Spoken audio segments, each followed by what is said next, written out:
Hi everyone from Glen Ellen Children's Resource Center. This is Miss April, one of the tutors at Churchill. I really miss seeing you boys and girls, and I hope you're all staying safe and learning and reading and doing fun art projects. I wanted to read you and allow you to be the very first people outside my writing class to hear a story that I'm writing that's a children's story. It's fiction, but loosely based on my childhood, so it's a bit nonfiction too. It's called Anna at Home. A long time ago, in a not so far away land, there lived a family in a cozy little house with a backyard holding a towering old tree. That house is still standing.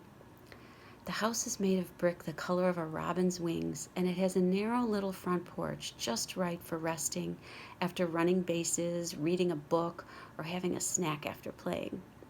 The simple concrete porch is also a good spot for a little girl named Anna, the fourth child in the family, to wait for her dad to come home from work. Dad walks to the L to get to work in the loop. L is the short way to say elevated train. The L eventually goes underground in some spots, so then it becomes a subway.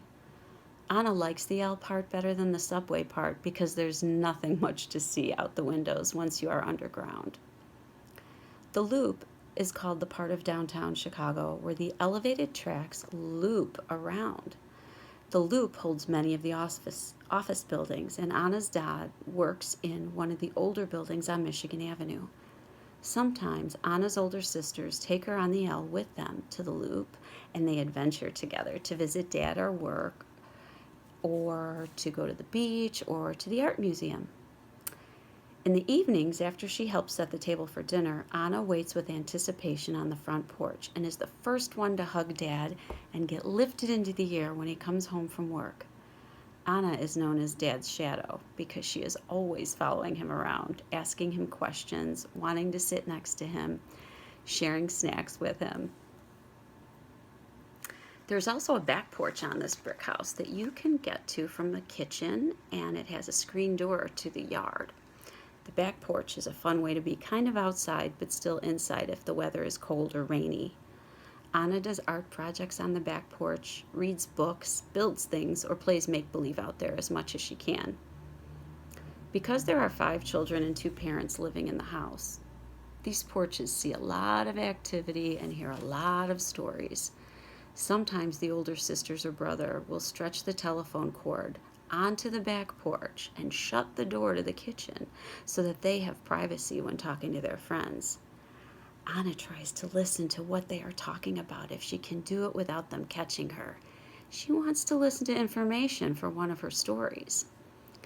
The floors of the cozy house are made of oak and are perfect for the children living in the house. The kids love to dance and slide on the wood in their stocking feet. Every once in a while, Dad may have to take a sliver that pulled up from the floor out of Anna's foot. That hurts. She tries to take a short break from sliding after that happens. The front of the house has many windows facing east, and they welcome the morning sun. Before school begins each day, a dance party might pop up, or a sliding contest in the sunshine may be the morning's main event. As long as they are all ready for school, Mama lets the children play throughout the house. Although it's fun to play with her brothers and sisters, Anna likes to be outside in the sunshine and yearns to escape the sometimes busy, frequently noisy house by playing in the backyard or out in front with the neighbor children. Outside is freedom, outside is adventure, and outside is always something new to discover. There's usually something Anna has to do inside before getting permission to go outside. So when Anna is done with her chores, she asks her mom, "May I please go outside?" And Mama almost always says yes, and Anna is off and running. The backyard. The backyard is lined with lilac bushes of purple blossoms and dark green leaves. When they are in bloom, Anna can be found sitting among them on a blanket or a pillow that she's not really supposed to bring outside. The collection of lilacs provides a dreamy purple, sweet-smelling hideaway for Anna. She wishes that the lilacs could bloom all year. She loves being surrounded by flowers and inhales their scent deeply.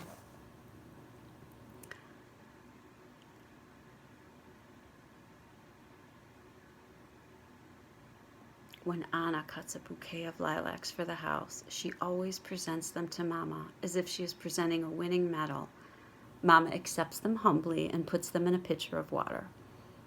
The lilacs line the back of the yard, blocking the alley from view. In front of them, in the middle of the yard, is a great big tree. It's as big as some of the buildings in the Loop. When Anna asks Mom and Dad if they know the name of the tree, they do not. Anna wonders. I want to know more about my tree. How can I figure it out? Suddenly, an idea helps Anna spring into action. Anna's big sister Rose works at the local library. Rose, may I go to the library with you? Rose smiles and whispers, ask Mama. If she says it's all right, I'll take you when I go to work. Once Anna gets Mama's permission, she draws a picture in her little notebook of the tree. Anna always knows where her notebook is because she loves to make believe that she's a reporter. She makes sure to notice the shape of the tree's leaves, heart-shaped, and the way the seed pods look, like the cigar that her grandpapa smokes. She also takes some crayons, a piece of white scratch paper, and does a bark rubbing to see the patterns that the grooves in the bark made. She feels ready to do her research at the public library. When Anna and Rose walk the 4 blocks to the library, Anna is skipping while she holds Rose's hand. She loves being with her big sister, and she feels so excited to solve the mystery of the towering tree. When the sisters get to the library, Anna immediately goes to the nonfiction section to look at books on trees. Rose helps her understand how to use the best book for identifying the tree. With the heart-shaped leaves, the cigars that fall into the yard, and the bark rubbing as clues, they at last decide it must be a catalpa. Catalpa, Anna writes in her notebook. She likes that name, the way it sounds when she says it, catalpa. And she decides that she better run home and tell Mama about her discovery of Ms. Catalpa. That is the end of my first story about Anna, and I'm working on a second one right now called Anna's Tree. I hope you enjoyed the story, and I hope you are taking good care of yourselves, getting some fresh air each day, but making sure you're keeping distance between people so none of us get sick. Miss you guys and hope to see you soon. Bye-bye.